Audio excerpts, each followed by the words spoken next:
અને પ્લાસ્ટરના પાટા બંને હાથોમાં લઈને રાજુભાઈ જાતે પાણી પણ નથી પી શકતા એવી પરિસ્થિતિમાં રાજુભાઈ અત્યારે લોકઅપમાં બંધ છે।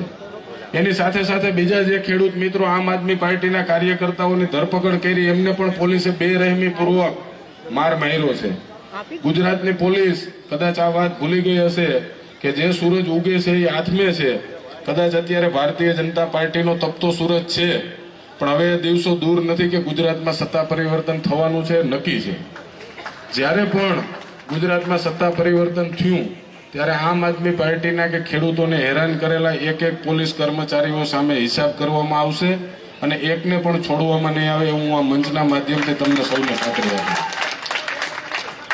મિત્રો, આપણે જોયું પંજાબમાં પણ માત્ર આપણા 10-12 ધારાસભ્યો હતા અને પંજાબના લોકોએ જે પ્રમાણે આપણી સાથે વિશ્વાસ વ્યક્ત કર્યો અને સત્તા મેળવી, સરકાર બની।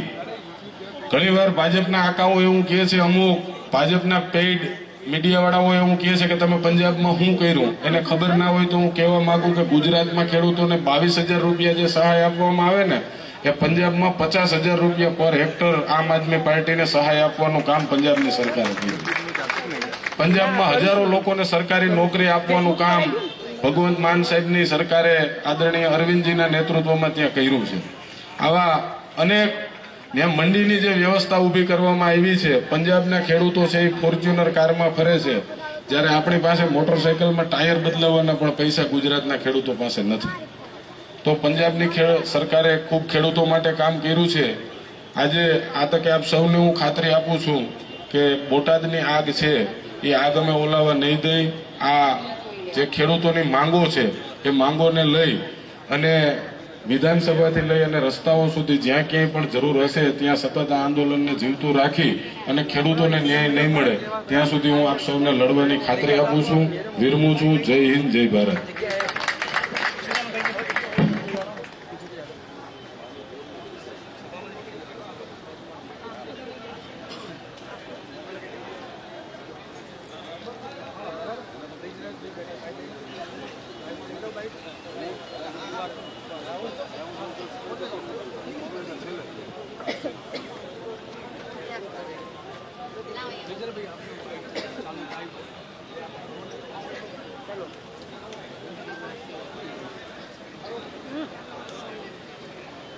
लाइव में बाइट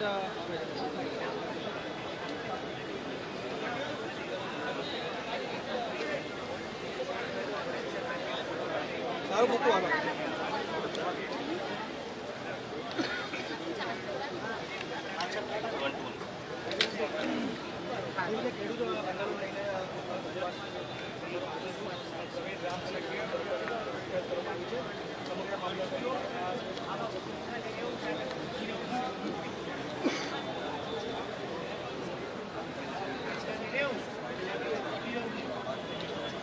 આજે જે રીતના આપણે જોઈ રહ્યા છીએ કે અમદાવાદ આમ આદમી પાર્ટીના ઉપવાસ આંદોલન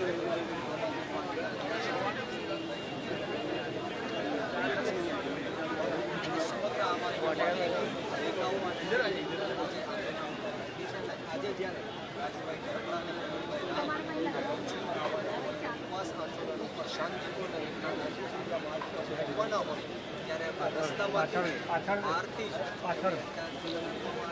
એ જ દર્શાવી રહ્યું છે કે જો એમની અટકાયત આ રીતના કરવામાં આવી હોય તો હળવદ ખાતે શું માહોલ છે।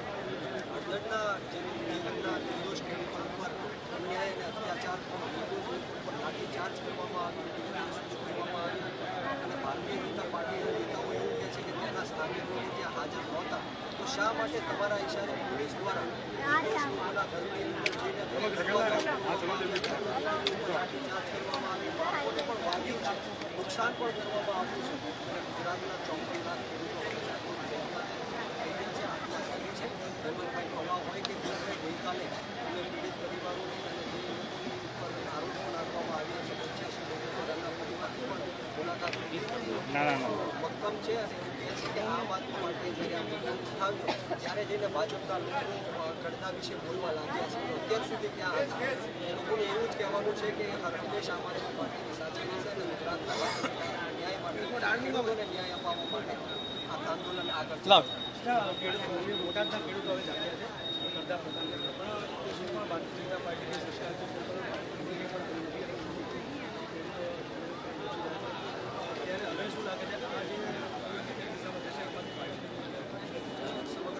ગુજરાતની અંદર દરેકની PMCમાં માર્કેટિંગ યાર્ડમાં આમ આદમી પાર્ટી બનાવશે. જ્યાં જ્યાં પણ ખેડૂતો સાથે અત્યાચાર થાય છે, તપાસ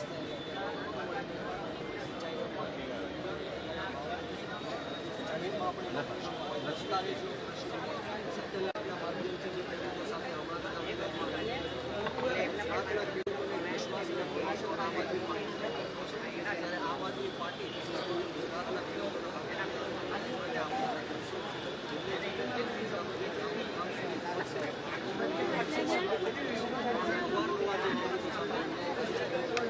રોડ રસ્તાથી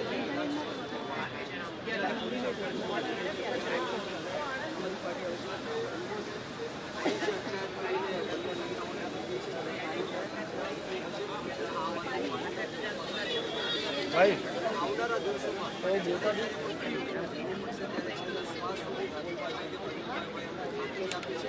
ગમે એટલા કેસો થાય જેલમાં જવું કદાચ પાછું 5 પીસી કર હા તમે જતા